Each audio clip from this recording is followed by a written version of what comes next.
Bienvenidos, seguimos otra vez el Loato en compañía y desde aquí, haciendo televisión desde casa y desde producción, en esta mezcla de las nuevas tecnologías ya usadas por todo el mundo y como bien sabemos empieza una época nueva con este teletrabajo. Vamos a continuar con nuestras entrevistas y en este caso, como les decíamos antes, con una letrada colombiana que ejerce también en México, para hablar un poco de todo este ámbito del derecho internacional, de las medidas que se están adoptando y de cómo será nuestro mundo después de esta pandemia. Con ustedes, Alejandra Jaramillo, letrada colombiana. Doña Alejandra Jaramillo, muy buenas tardes y muchas gracias por estar en Loato en compañía en 8 Televisión Jerez. Eduardo, un saludo, un abrazo para ti desde México. Es un gusto y por supuesto darte los agradecimientos por esta cordial invitación.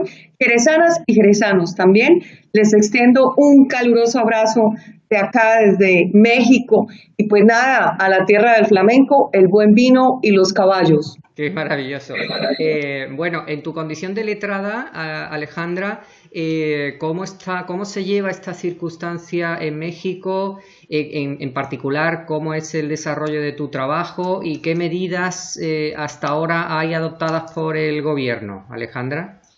Muchas gracias. Fíjate que la situación en México, al igual que el resto de los países de América Latina, pues obviamente está pasando a un nivel muy alto y exponencial de contagio.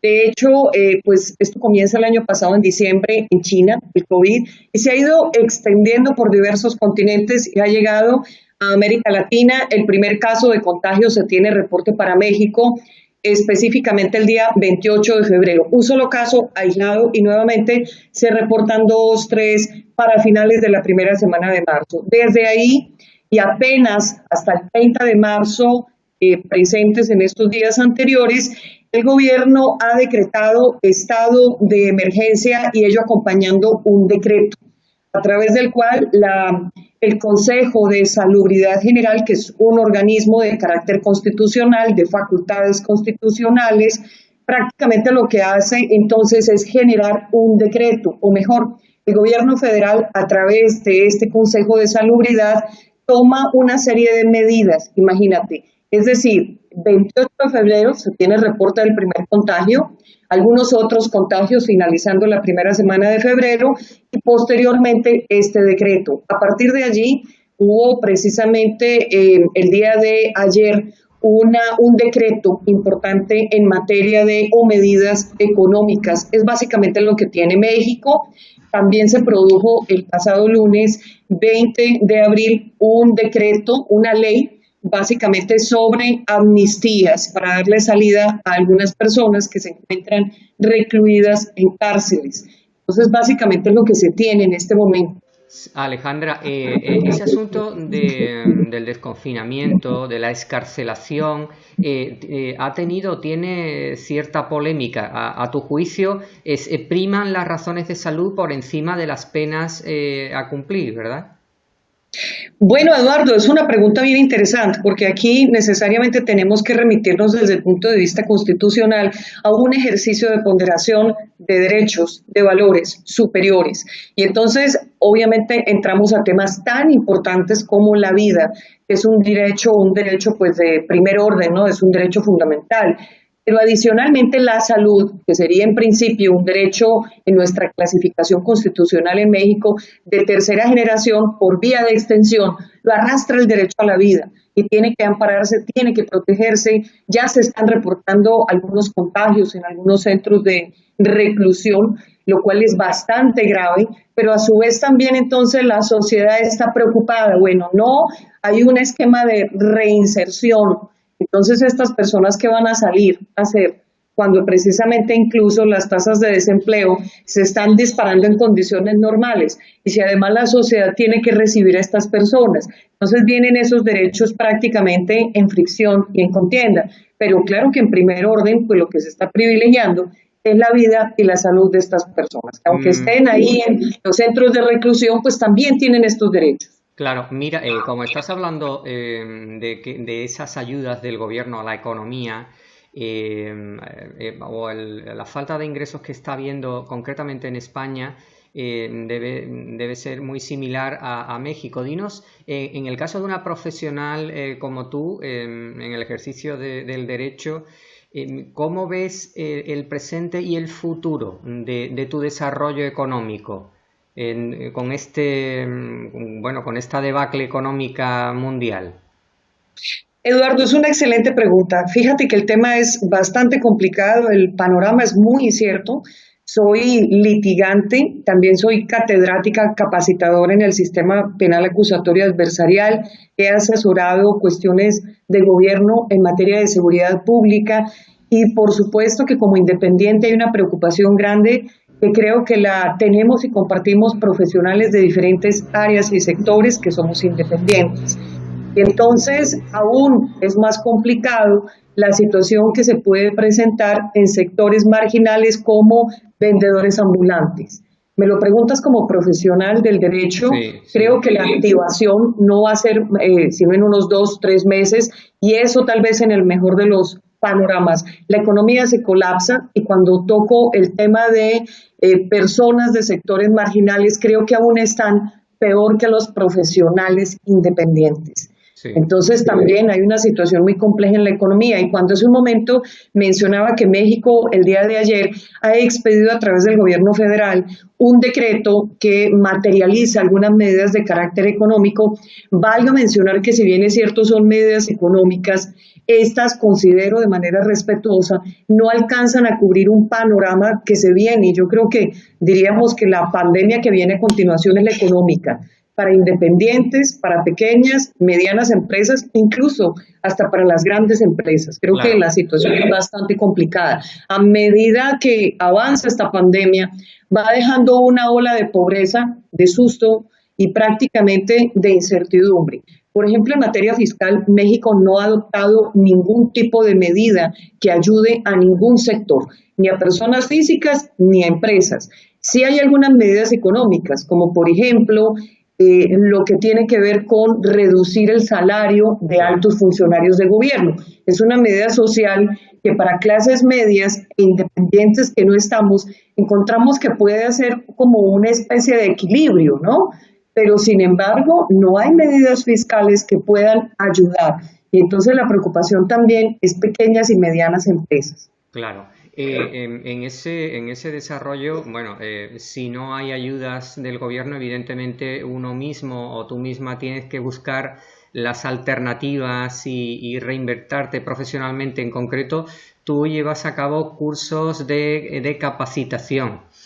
Mi pregunta es, ¿sería posible hacerlos vía online a todo tu sector de clientela y continuar con un desarrollo mucho más cercano? Fíjate, Eduardo, que sí, definitivamente creo que uno de los retos de este sistema es comunicarnos de manera diferente con el público que nos conoce, con nuestros colegas, con nuestras áreas.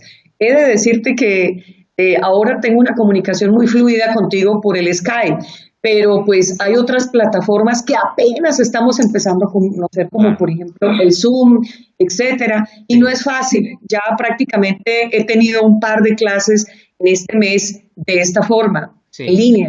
No sí. es fácil, pero por supuesto que se está revisando. Incluso yo particularmente estoy revisando la posibilidad de tener una página interactiva donde pueda tener una comunicación con el público que me conoce a Claro, nivel de México y a nivel internacional, Colombia y otros países, porque sí necesitamos sacar adelante compromisos personales, familiares, económicos, pero adicionalmente, y como un tema importante, el actualizarnos profesionalmente. El derecho no se estanca. Puede haber una pandemia y podemos estar todos en casa. Y por supuesto los altos tribunales, las cortes, Suprema, constitucionales, etcétera, siguen produciendo decisiones, así lo hagan desde su casa los magistrados, los ministros, todos tenemos que seguir evolucionando y tenemos que seguir comunicando y a nuestros colegas debemos llevarles información actualizada. claro. Mira, Alejandra, nosotros primero estamos en este mes de la literatura de Don Miguel de Cervantes. Veo en nuestro plató, cuando grabamos en los estudios de 8 Televisión, siempre tenemos libros encima de la mesa. Y ahora estoy disfrutando porque veo esa serie de libros. Dinos, en analogía con nuestro Don Miguel de Cervantes, escritor, ¿cuáles son los libros que tú tienes publicados? Bueno, básicamente tengo dos libros. El uno se llama Litigación Estratégica para México, que tiene que ver con el proceso penal acusatorio y adversarial, y el segundo libro se llama Manual Práctico de los Testigos. Ambos libros, pues prácticamente lo que desarrollan es una metodología para el aprendizaje de la litigación y el manejo de la prueba en la etapa de juicio, básicamente en el área penal. Enséñanos, si eres tan amable, enséñanos a la cámara la portada de tus libros porque es... No los tengo aquí a la vista, caray, Bueno, pues pero, entonces tú nos das pero relación de prometo los títulos. enviártelos. Vale, de acuerdo. Mira, ¿qué relación ves tú entre el derecho y la literatura? Mucha. Lamentablemente los abogados no lo sabemos, Eduardo, y solamente en nuestras mentes rígidas sabemos leer de normas y normas y normas. A lo sumo leemos la jurisprudencia con gran esfuerzo interpretativo y mental. Claro, Nos perdemos de la gracia de la poesía, de la literatura y de aprender a colocar nuestra mente en modo lúdico. sí, De verdad que sí tenemos que aprender eso y yo creo que sería una buena oportunidad en esta pandemia y en esta cuarentena. claro, porque ¿qué le recomiendas tú en concreto a la sociedad española que llevamos recluidos ya casi vamos para 40 días? ¿Qué les recomiendas tú a la hora de saber soportar con esa mente tranquila las distintas situaciones familiares que se dan en cada hogar, ¿no? ¿Cómo se lleva esto para adelante con armonía y paz? Mira, yo creo que esta pandemia nos está retando desde el sistema inmunológico hasta la serenidad de la mente y espiritual, Eduardo. En serio, creo que esto está retando todos nuestros sistemas mentales, nuestras estructuras psicológicas y hasta psiquiátricas. Esto es prácticamente una prueba de resistencia. Les recomiendo, hagan meditación quienes tienen la posibilidad de hacer introspección. Quienes están solos, pues tal vez la tienen más complicada y los que están acompañados me dirán, no, estoy que salgo por una ventana con un letrero a gritar, ya no soporto a los de mi casa, pero por favor, son los de tu casa, son los de tu sangre. Entonces creo que el diálogo y de pronto hasta conocerlos, hasta te sorprendes, de pronto no sabes los hijos que tienes, los papás que tienes, los hermanos que tienes, el compañero con compañera de vida que tienes. Entonces yo creo que vale la pena revisar el núcleo familiar. Se están disparando otras modalidades delictivas, como por ejemplo la violencia familiar. Claro. Y entonces a su vez las fiscalías lo que hacen es fomentar la denuncia en línea, pero tampoco creo que esté muy agradable que tu compañero o compañera de vida o tus hijos o tus familiares vean que estás generando una denuncia en línea. No, Entonces yo creo que para llegar a esos extremos y a esos límites hay que agotar otras vías. Entonces claro. creo que hay que apuntarle a lograr la serenidad. Claro. Bueno, dentro de esa serenidad nosotros proponemos siempre que leamos un poquito de nuestro hidalgo caballero, de Don Quijote de la Mancha, y lo hacemos con nuestros invitados de tal manera que el texto vaya siendo redundante y vaya calando en nuestras mentes. Y ahora, teniéndote a ti con ese acento tan maravilloso en castellano, es otra oportunidad de interiorizar Don Quijote de la Mancha con ese acento mexicano tan sonoro para los españoles. ¿Serías tan amables de leernos ese fragmentito, Alejandra, por favor? Honor que me haces, Eduardo, imagínate, poeta jurídico.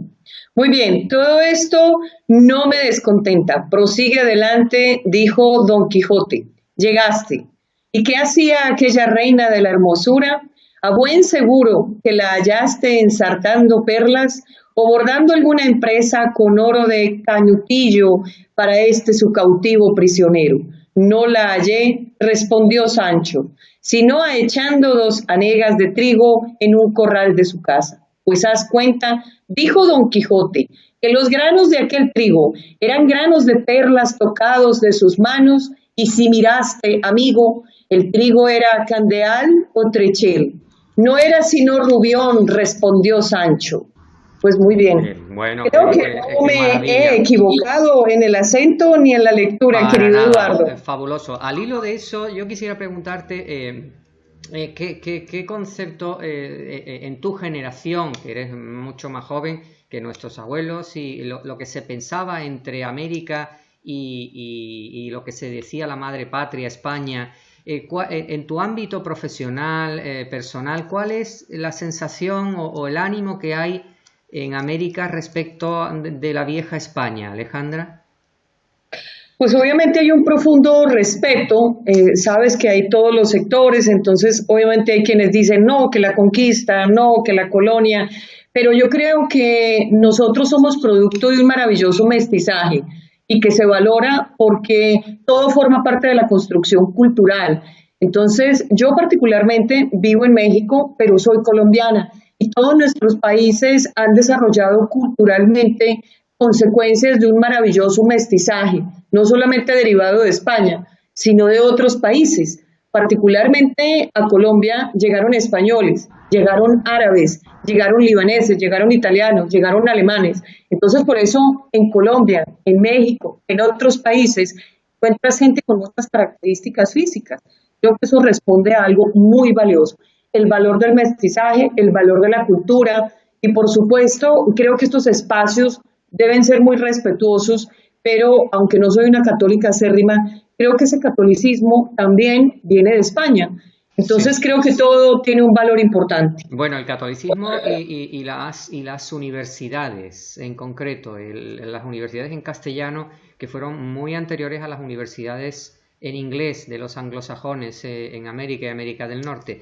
Dinos, ¿cómo es la universidad en estos momentos en México, de manera general, Alejandra? Tenemos excelentes facultades de derecho aquí en México, de hecho tenemos excelentes facultades de medicina. Colombia también tiene muy buenas facultades de derecho y creo que el área tal vez más fuerte en México desde el punto de vista académico en las universidades, lo he visto, es el área de las ingenierías y la construcción. Es Ajá. algo que yo valoro mucho aquí, particularmente en México. La gente estudia, la gente le echa ganas y pues bueno, lo que sí es que volviendo al tema de la pandemia, ahorita las clases en línea y los chicos traen este tema y las plataformas apenas las estamos empezando a manejar.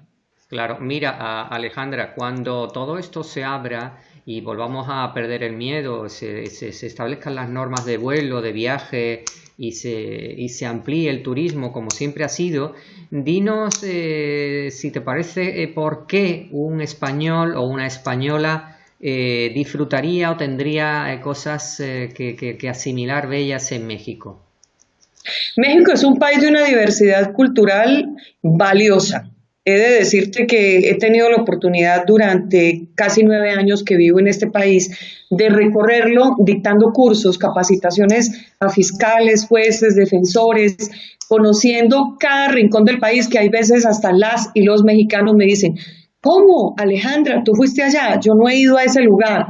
Tiene paisajes increíbles, tiene desiertos, hasta nieve tiene en el norte de México, tiene mares, tiene playas preciosas y tiene un sentido de atención hotelera muy, muy especial. La gente aquí es muy solidaria con el extranjero. Particularmente yo me he sentido abrazada y cuando me despierto cada mañana en México me siento parte de algo. Mm. El mexicano y la mexicana es gente solidaria, hospitalaria, y eso se les da entonces para el tema turístico. Esperemos que el próximo semestre se reactive, porque incluso es uno de los puntos muy fuertes de México, el turismo. Sí, Alejandra. Aquí estoy. Bien, mira Alejandra, al hilo de lo que estamos hablando o yo te propongo de la inmigración que hay tanto en Europa como en España, proveniente tanto del Oriente Medio como del norte de África, ¿qué problemas hay de inmigración en los Estados Unidos y México los Estados Unidos? Vaya, es un punto delicado, es un punto álgido y lo que está sucediendo particularmente ahora si nos enfocamos en el tema de la pandemia y en el tema del COVID, he de decirte que México a través del gobierno federal ha anunciado precisamente como parte de ese esquema muy hospitalario que caracteriza al y a la mexicana, a los mexicanos, se ha anunciado por parte del gobierno federal que se van a recibir si hay devolución de personas desde Estados Unidos, si son rechazados en su ingreso, serán recibidos en México independientemente de si porten o no el COVID, e incluso si vienen personas de Centroamérica. De hecho, México es de los países de la región que no ha cerrado líneas aéreas. Si no hay muchos vuelos en el día nacionales o internacionales de ingreso o salida del país, no es porque se haya prohibido los vuelos, porque no se han cerrado, las aerolíneas siguen operando. Y también las fronteras terrestres, gente que llegue del resto de Centroamérica o que venga de Estados Unidos con o sin COVID, se ha anunciado que no hay ningún tipo de restricción para recibirlos. Ajá. Pues nada, doña Alejandra, hasta aquí llegamos. Muchísimas gracias por concedernos esta entrevista entre México y España. Estaremos en contacto y ya te digo, muchas gracias por estar en Lobato en Compañía. Eduardo, muchísimas gracias. Jerezanas y jerezanos, cuídense mucho.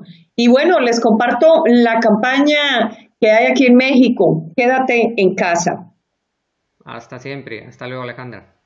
Bien, amigos, y después de esta entrevista, resumimos, hemos tenido en este programa a la doctora odontóloga doña Sonia Velázquez y a la letrada colombiana doña Alejandra Jaramillo.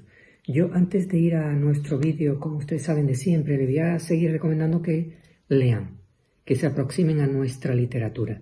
Y entre ellas, permítanme que les recite este verso, que dice así: versos, versos y más versos siempre. ¿Y para qué, Dios mío? Dentro queda una fuente de llanto sofocada, mirándome la hirviente calavera, sin encontrar salida a la congoja, cada vez más patente, y todo niebla. Contigo vengo, Dios, porque estoy solo, me huyes cada vez, más te alejas. ¿No tienes que decirme? Dios, no tienes que darme. ¿No ves, Señor, no ves, Dios mío, que tiembla este vaho de mi alma cuando se alza la vida? Hierbecilla perdida que se hiela, encallece mi alma entonces. Dios, haz dura la mano y la mirada, hazme de piedra. Seguimos, vídeos, músicas, maneras de pensar, colores y un ratito más en Lobato en Compañía con ustedes. 8